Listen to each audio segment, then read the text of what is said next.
Hello guys, welcome to my channel Prayas Gupta classes.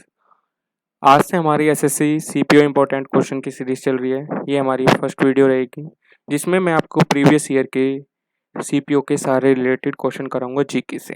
ठीक है, तो पहला क्वेश्चन हमारी स्क्रीन पर आता है, बथुकम्मा एक फूल उत्सव है जो किस राज्य का है?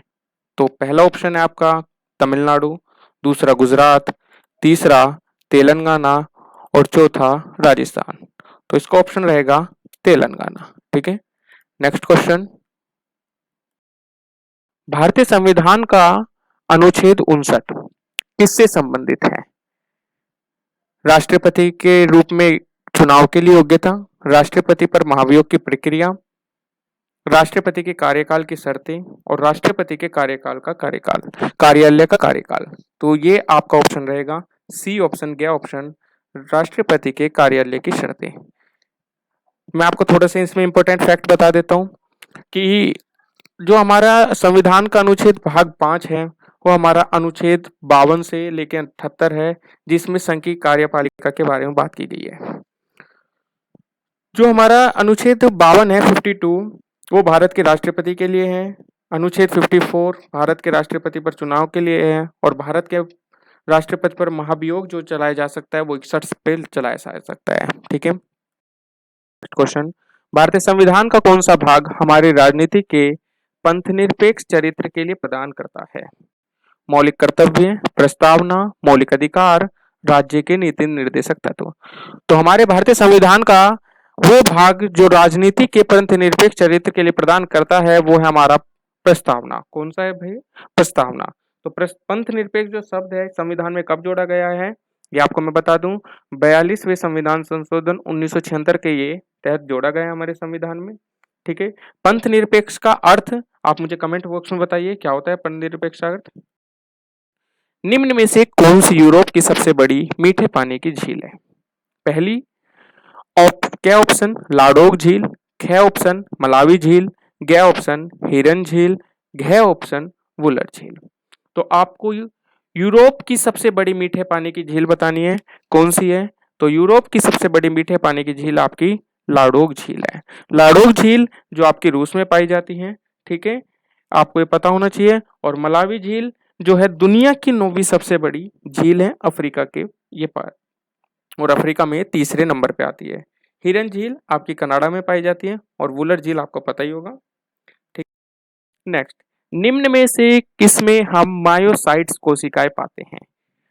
आपके शरीर में निम्नलिखित में से मायोसाइट कोशिकाएं कहाँ पाई जाती है? आंख में, यकृत में, प्लीहा में या हृदय में?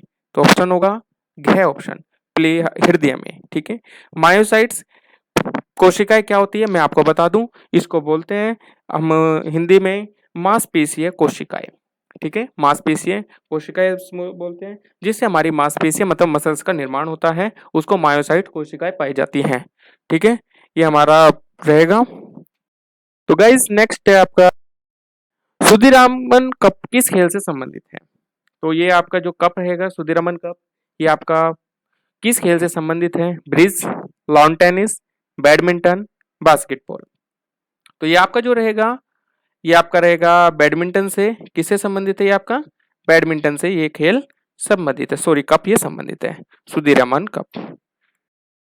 निम्न में से कौन मणिपुर की एक भारतीय मार्शल आर्ट है? तो ये आपकी सारी मार्शल आर्ट दी हुई है, आपको ये बताना है कौन सी इनमें से मणिपुर की भारतीय मार्शल आर्ट है।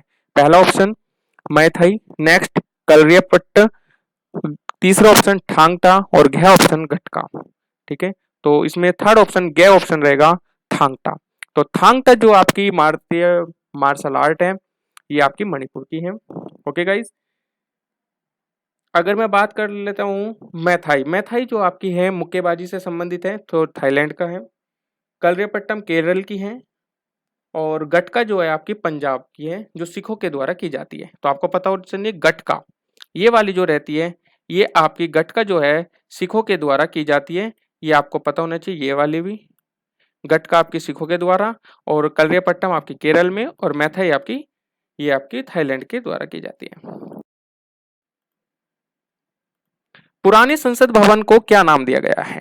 अभी हमारा नया संसद भवन बना है, जो हमारा पुराना संसद भवन था उसको क्या नाम दिया गया है? क्या ऑप्शन? संविधान सदन, ख ऑप्शन संविधान पूर्व गृह, ग ऑप्शन संविधान सभा और घ ऑप्शन संविधान घर। तो आप बताएंगे हमारे पुराने संसद भवन को नाम दिया गया है संविधान सदन। क्या ऑप्शन इसमें आपका सही रहेगा? भारत में माजुली द्वीप किस नदी पर स्थित है? ये बहुत बार क्वेश्चन आपका रिपीटेड है। तो गोदावरी पर है, सिंधु, ब्रह्मपुत्र, गंगा। तो ये ऑप्शन रहेगा माजुली द्वीप, जो आपका ब्रह्मपुत्र नदी पर है। तो आपको पता भी होना चाहिए ब्रह्मपुत्र नदी आपकी भारत में से निकलती है, ये हिमालय की तीसरी नदी है। ठीक है, तो सूर्य निकलती है, बहती है भारत में को, और ये बांग्लादेश से होते हुए बंगाल की खाड़ी में गिर जाती है।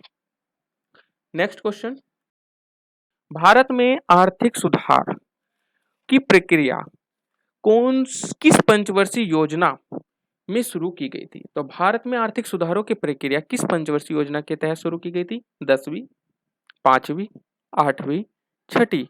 तो ये आपकी शुरू की गई थी 8वीं पंचवर्षीय योजना के तहत। तो ऑप्शन नंबर 3। 8वीं पंचवर्षीय योजना का कार्यकाल जो रहा है 1992 से 1997 तक था। ठीक है, और 1978 में जनता पार्टी सत्ता में आने के बाद 5वीं पंचवर्षीय योजना समाप्त कर दी गई थी, ये भी आपको पता होना चाहिए। 5वीं पंचवर्षीय योजना को क्या नाम दिया गया था वो आपको मुझे कमेंट बॉक्स में बताना है। ठीक है गाइस, ये सब क्वेश्चन आपके इंपॉर्टेंट है। Okay, thank you so much.